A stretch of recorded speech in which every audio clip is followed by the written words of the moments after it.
요즘은 자고 일어나면 시장에 변화가 있는 것 같아요. 그만큼 미국 시장의 변동성이 크다는 거예요.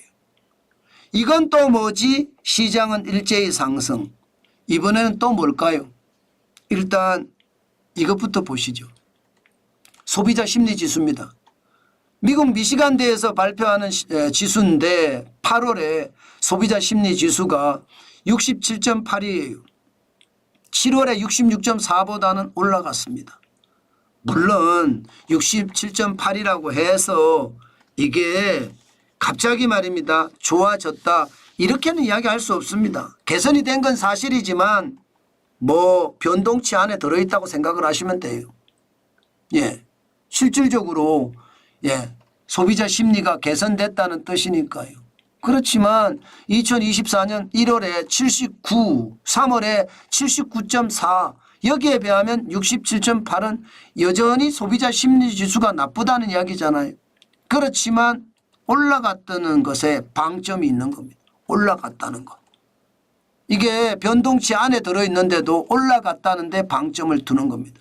여기에다가 단기 기대 인플레이션도 7월 2.9였는데 8월도 2.9로 봅니다. 물가가 더 이상 안 올라간다. 시장은 이렇게 생각을 하는 거죠.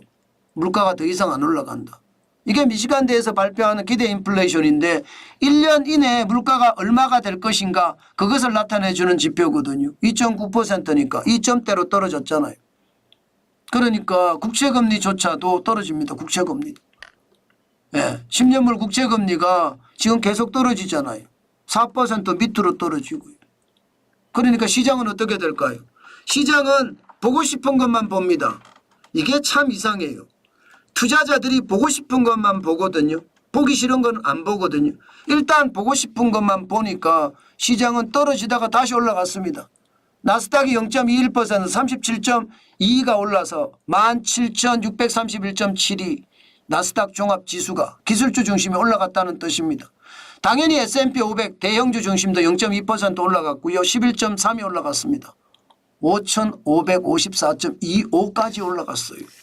와, 진짜 대단하죠. 저는 시장을 보고 있으면 진짜 대단하다는 생각 오늘 또 한 번 해봅니다. 대형주 중심이 계속 올라가고 있는 거잖아요. 시장이 그만큼 말입니다. 난리가 났다는 뜻으로 저는 해석을 하거든요. 야, 이거 뭐 뉴욕 증시가 사실 장난이 아니네. 이런 생각을 아마 여러분들도 하고 계실 겁니다. 이 정도까지 올라가니까. 야, 진짜 요즘 시장을 보면 장난이 아니다. 이런 생각을 하실 겁니다. 아마. 게다가 여러분 다우산업지수도 0.24가 올랐습니다. 0.24가. 많이 올랐죠. 이게 계속 올라가는 거예요. 다우산업지수까지도. 그만큼 말입니다. 시장에서는요. 보고 싶은 것만 보니까 이렇게 올라가는 거예요. 보고 싶은 것만 보니까.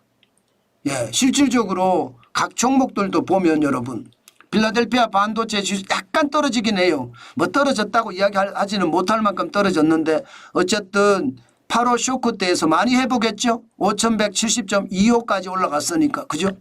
그럼 반도체 전체가 어떻게 될까요? 필라델피아 반도체 지수가 이러면 아무래도 뭐 엔비디아 또 조금 올라갔습니다. 124.58달러까지 1.40% 올라갔습니다. 당연히 올라가지 않을까 저는 그런 생각도 했고요. 여기에 애플도 약간 올라갔습니다. 0.59% 226.05%가 올라갔습니다. 뭐 찔끔찔끔 올라간 거죠. 찔끔찔끔.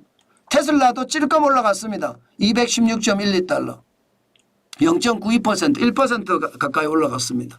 시장은 결국은요. 투자자들이 보고 싶은 것만 보니까 시장은 올라갔거든요.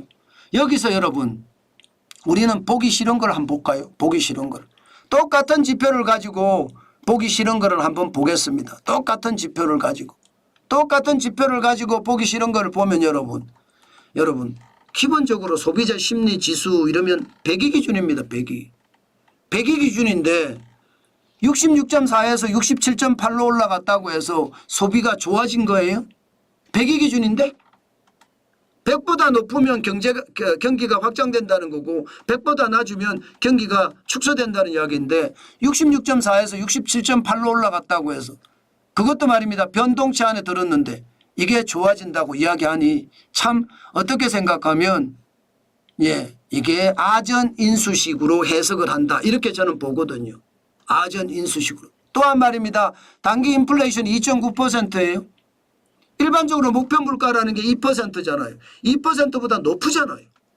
그런데도 말입니다. 시장은 이게 물가를 잡았다 이런 분위기로 간다는 거예요. 저는 결국 말입니다. 결국 자칫 잘못했다가 금리를 내렸는데 물가가 다시 올라가기 시작하면 그만큼 충격적인 일이 벌어지지 않을까요? 저는 그게 굉장히 큰 문제를 만들어낼 수도 있다고 생각합니다. 우리 시장도 마찬가지입니다. 미국 시장을 너무 따라가다가 우리 시장이 탈나는 것은 아닌가 저는 그런 생각도 해봅니다. 이게 탈나면 안 되거든요. 그런데 탈날 수 있으니까 여러분 월요일 날 투자 진짜 조심하셔야 된다. 그 말씀 강조해 드립니다. 아셨죠 여러분? 진짜 조심해야 된다는 그 사실 말입니다.